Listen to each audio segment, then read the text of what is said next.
umuntu wese kuco yoba yakoze. Nshimire abavuye kure n'abavuye hafi.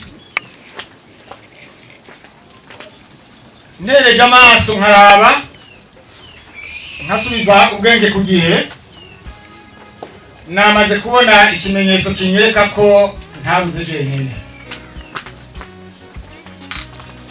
Nivyo birababaje kubura utagaraguye, ariko kandi birongera bikababaza kubura uwawe ukabura abakuremesha. Ndababona rero muri kino kibanza, ndabona ko ndemye. Nagira shime rero byimva mutima abantu bavuye kure. Nabonyemwe abantu bavuye Imwaro, nabonyemwe abantu bavuye mu Kayanza, nabonyemwe abantu bavuye Bujumbura, eka nabonyemwe abantu bavuye mu ntara zitandukanye z'u Burundi. Imana ibahezagire. Nagira sabe ngo abantu b'abagabo turi hano twese mu izina rya Yesu turamukanye. Burya hari ibihe bitatu ku muntu w'umugabo usanga bigoye gusigura. Hari ibihe bitatu bishikira umuntu w'umugabo akabura ingene ashobora kubyifatamwo n'ingene ashobora kubitangira insiguro. Igihe ca mbere nukubura umugore wo mu bucance bwawe, canke kubura umugabo wo mu bucance bwawe.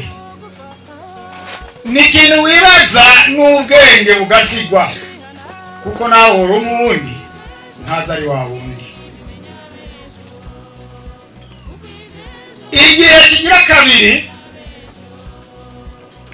nukugurukisha inzu ataburyo ufise bwo kuyisakara. Umuryango urahangayika, ukabura arucira n'ayimira, utabonye abagenzi mu muryango, amahoro arabura. Igihe kigira gatatu nugutakaza umwana, utazi uburonderero bwiwe, waraza akakubwira atari mu rugombo, ukiruka ukaja mu rugombo, akubwira kari mu Gasenyi ugacoma itike ukajayo, amezi n'amezi agahera uri mu ngendo, mugabo ntugire na kimubona. Bifatanye no kubura uwawe, hama ntumushingure. Bitera umubabaro mu muryango, bigatera agahinda, mbere no kwibagira. Ntushobora kwibagira kuko haramara iminsi wikanga ko kumbure ashobora kuba ariho kandi yarapfuye. Rero ivyo nivyo byadushikiye mu muryango, ariko kandi nk'umuntu nemera, ndiko ndasoma Bibiliya iranyereka ko naho uruzi rwatwaye, naho ibikoko byariye, ntabari kimwe abari byinshi.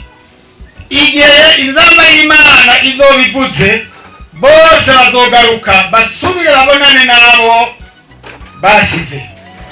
Iryo niryo jambo rindemesha, ni naryo jambo riremesha umuryango.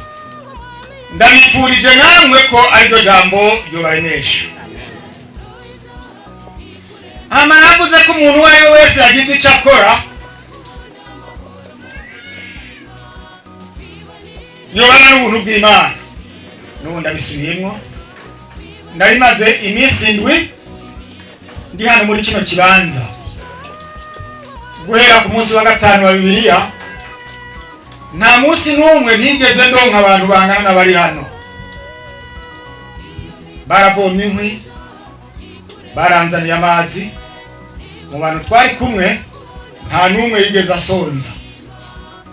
Abantu bose bagize icyo bakora, n'abantu bagize akigoro bakaba bavuye kure tukaba turi kumwe kuri uyu munsi, reka nsabe Imana ngo ibanezagire. Nongere nsabire umugisha ishengero ryambaye hafi, ryarandemesheje mu buryo bukwiye, narose amakorali avuye mu mashengero atandukanye bazanywe no kundemesha. Abo nabo Imana ibahezagire. Ubwo ubushobozi bw'Imana itanga imigisha isabagire. Mwabonye agahinda n'umubabaro biri mu muryango, nagira ndabahe ubutumwa mu mwanya wose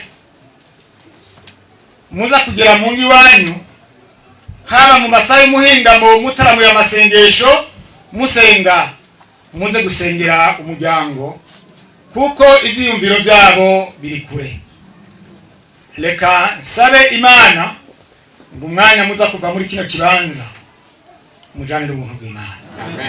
Imana ibazigame, Imana ibakomeze, Imana ibaje iburyo n'ibumoso, hasi hejuru, imbere n'inyuma, maze nimwashika muhira turushirize gusengeranira. Niyo misabire yanje mu izina rya Yesu. Amen.